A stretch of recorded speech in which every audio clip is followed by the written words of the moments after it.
Dragonforce are probably the biggest name in a relatively obscure genre known as power metal, which, if you're not familiar, is bands that look and sound basically like they're straight out of Dungeons and Dragons, and sing about elves and magic spells while they're wearing leather armor and carrying a sword around. It's a tiny, almost exclusively European genre that it's essentially unknown in America, and yet there's one power metal band that stands out from all the rest that somehow managed to break through, and that is Dragonforce.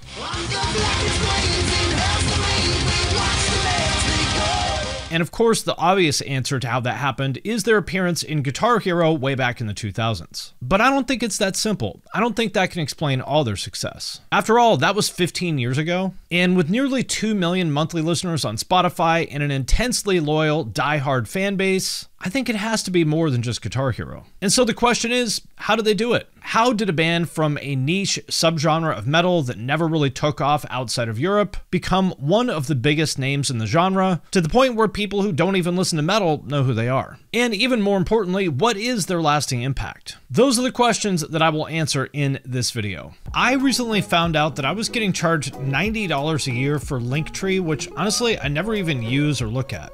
And if that sounds familiar, well, today's sponsor, Rocket Money, is here to help. Rocket Money is the personal finance app that helps you cancel subscriptions, lower bills, and just manage your money better. Personally, I love using Rocket Money to cancel all those unwanted subscriptions. We all have a ton of them, and they're all just super annoying, right? Rocket Money will securely identify any recurring charges, i.e. subscriptions. So number one, you know what you're actually spending every month. And also you can even cancel them right in the app, so you don't need to call them or go through any of those annoying, incredibly confusing cancel flows to get rid of it. Rocket Money has actually helped save its customers up to $740 a year, with over $500 million in total canceled subscriptions. There's also a cool feature called Smart Savings. Just choose the amount and the frequency, and Rocket Money will automatically deposit savings into a smart savings account, so you don't even have to think about it. Take control of your finances today. Go to rocketmoney.com/punkrock to get started for free.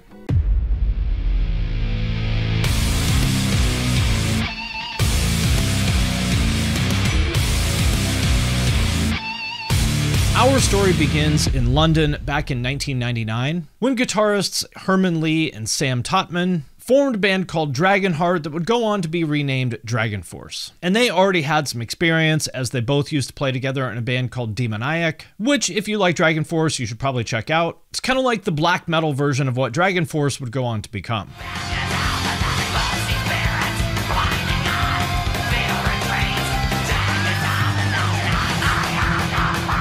Vocalist ZP Theart joined them shortly after that, after connecting with the band through an ad. They added drums, bass, and keyboards, and the initial lineup was complete. And after a bunch of drama and lineup changes, as is sort of the case with almost all newly formed bands, they managed to put together a stable lineup that would end up being on their first studio album shortly down the line. But before that, their first demo catapulted Dragonforce to becoming one of the UK's most popular independent power metal bands. Their debut single, Valley of the Damned, followed the permanent name change to Dragonforce in 2002. And early on, there was evidence the band understood online culture in a way that most others didn't. The song achieved some very notable success on mp3.com, which at the time was sort of the barometer for online streaming in the same way as Spotify is now, reaching #1 as the most downloaded song for 2 weeks straight. After that, they signed with Noise Records in 2002 and recorded their first album, Valley of the Damned. That title track became a signature Dragonforce song and marked the culmination of their tour, concluding in Tokyo, Japan in 2004. And after even more touring, the band released their second album, Sonic Firestorm, which got even more attention than their first release. And on top of that, they also had a few more lineup changes, namely bassist Adrian Lambert and drummer Dave McIntosh, with McIntosh's influence in particular leading to the band coming up with the term extreme power metal for their specific kind of music, which is pretty accurate. Even back then, at the very beginning, they were much faster and more technical than most of their peers, almost like the power metal Slayer. And even back then, they were doing fairly well for themselves, building a name within the power metal scene, which in Europe is pretty decent sized, and even touring with some legendary bands like Wasp and Iron Maiden. But as most of you know, their real breakthrough was about to come. In 2005, they signed with Roadrunner Records, and on December 28th of that same year, they released their next album, Inhuman Rampage. And initially, the album did okay in terms of sales, slightly better than their last two, but nothing in terms of like a huge commercial breakthrough. But everything changed when their song Through the Fire and Flames got featured in Guitar Hero 3, which at the time was an absolutely massive cultural phenomenon.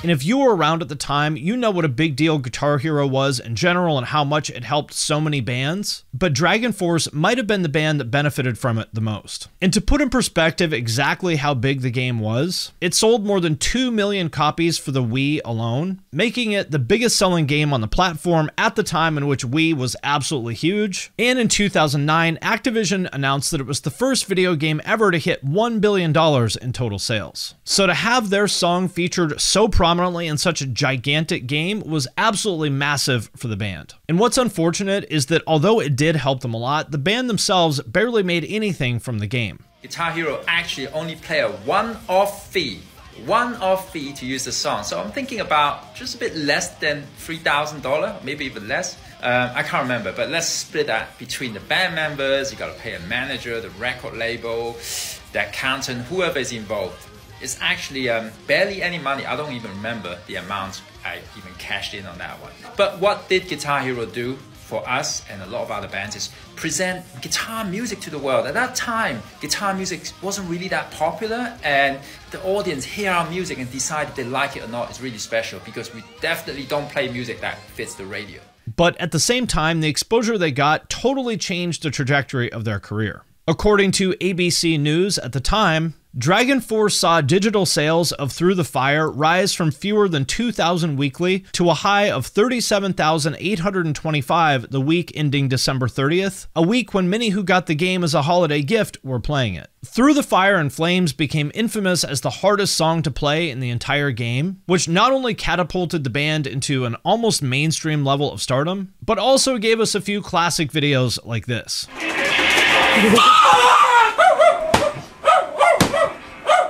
And besides Guitar Hero 3, the song also appeared in a few other games like Rock Band and other Guitar Hero games, but I think the coolest one might be when it started playing at a pivotal moment in a game called Brutal Legend. And besides all the exposure from those video game appearances, the song also became infamous as like that really hard song that was sort of the benchmark that if you could play that, it meant that you were good at guitar. And even to this day, covers of that song get millions and millions of views on YouTube.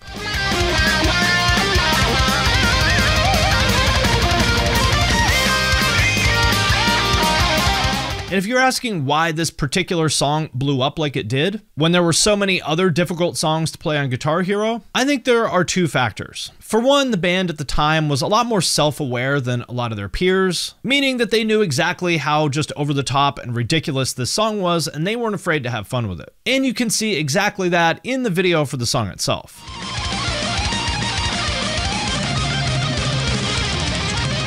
And even more importantly, it's one of those rare songs that's extremely complex in a technical sense, but also really catchy. Because let's be real, as great as Dream Theater are in terms of musicians, if you put that song on at a party, people are probably not gonna love it. Meanwhile, this song, and a lot of Dragonforce songs in general, can pretty much be enjoyed by anybody, even if they're not generally into technical guitar music. Because even though it does have that sort of trademark, very technical, complex guitar work, unlike a lot of their peers in power metal, they never compromised on having great vocal hooks and a big chorus.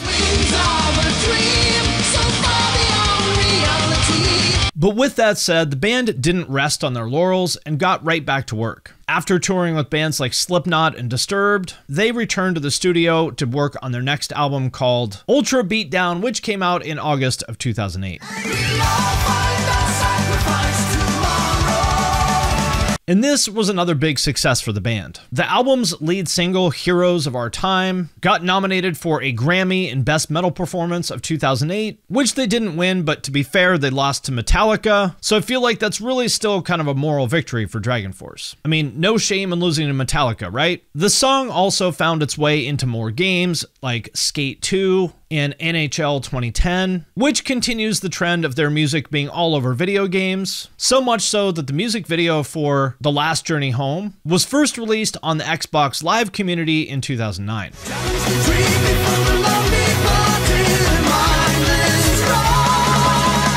But with all of that said, in late 2009, Herman Li announced that Dragonforce would wrap up their touring activities in December, taking a break to spend Christmas at home, before writing and recording their next studio album in January. But as a lot of you know, big changes were coming to the band in 2010, with the announcement that their vocalist was leaving the band due to, quote, insurmountable differences of musical opinion. As to what was actually going on, we'll probably never know, because differences of musical opinion is one of those phrases that people typically use when they just kind of don't want to tell you what was actually happening. And there are some fan theories kind of floating around on the internet, but ultimately I can't really give you a concrete answer. And this was a big deal because losing a vocalist, more often than not, can kill a band's career. After all, this is typically the person that is sort of the mouthpiece of the band and the focal point of all the fan attention, right? And so with those incredibly high stakes, the band started looking for a new frontman. And before announcing who their choice was, the band released their first live album, Twilight Dementia, in September of 2010. And after many months of speculation and anticipation, in March of 2011, the band introduced their new vocalist, Mark Hudson, who did have some prior band experience, but interestingly wasn't actually a professional musician before he joined Dragonforce, which makes it incredibly intimidating from his point of view that his very first appearance of Dragonforce was as the opening act for Iron Maiden in 2011, debuting a new song called Cry Thunder.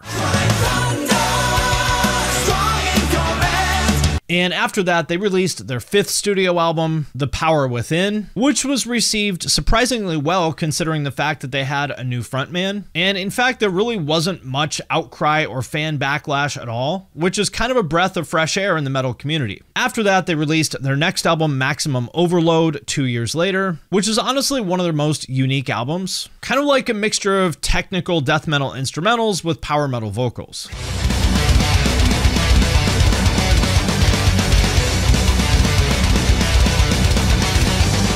After that, they released a live DVD and collaborated with Baby Metal on a song called Road of Resistance, with Herman Li contributing one of his signature Nintendo Core solos.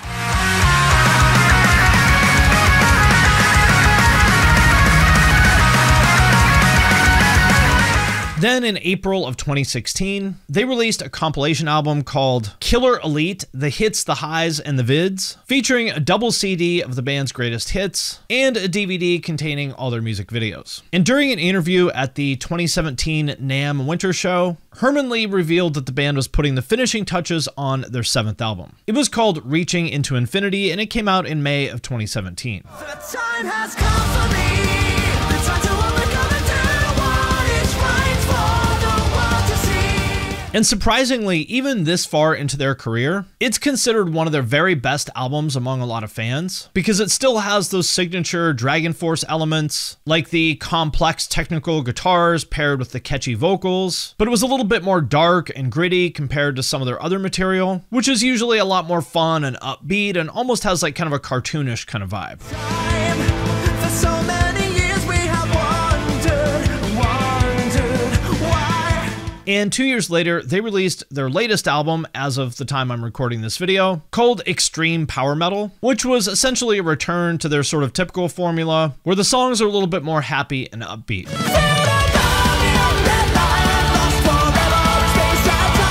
And of course, as we all know, this is right about the time quarantine started hitting in full effect, which devastated a lot of bands, but Dragonforce handled the situation incredibly well. For example, Herman Li started posting a lot of content on the band's YouTube channel, like reactions, guitar playthroughs, interviews, and so on, which he continues doing to this day. And recently, they started releasing a bunch of new songs from their next album, which is scheduled to come out in 2024.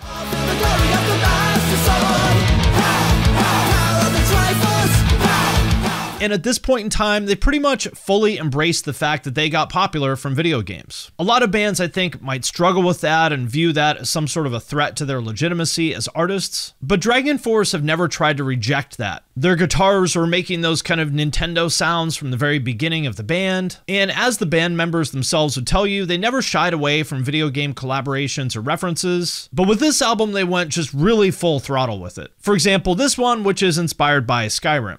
See the soaring eagle fly. See the warriors fight and die.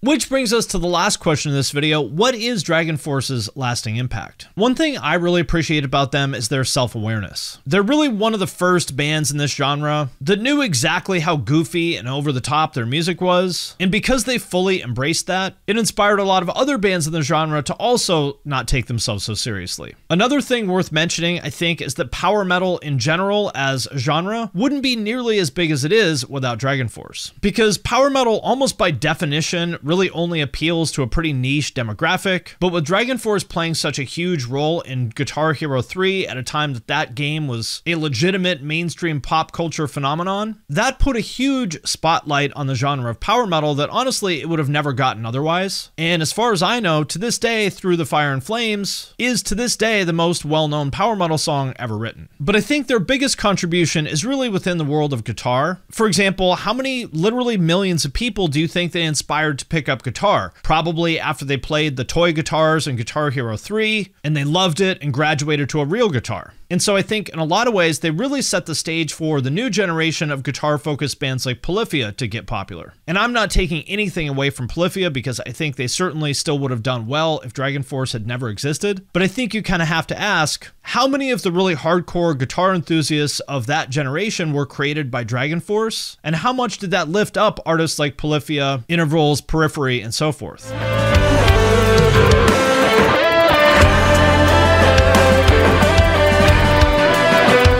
And so with all of that being said, I have no idea when Dragonforce plans to hang it up, but when they do, I think they're going to go down as one of the most fun bands in the history of this genre, and certainly the most important. All right, my friends, that does it for this video. As always, let me know what you think in the comments, and I would like to thank everyone who supports me on Patreon, especially those of you who support at the True Cult level or above. Patrons get all my videos early. There are members-only channels on my Discord that I'm super active in. I do giveaways, I do Q&As, and there's a way to have me review your music. So if any of that sounds interesting, hit the link in the description of this video. And with that, I'm going to sign off for now, but I will see you next time.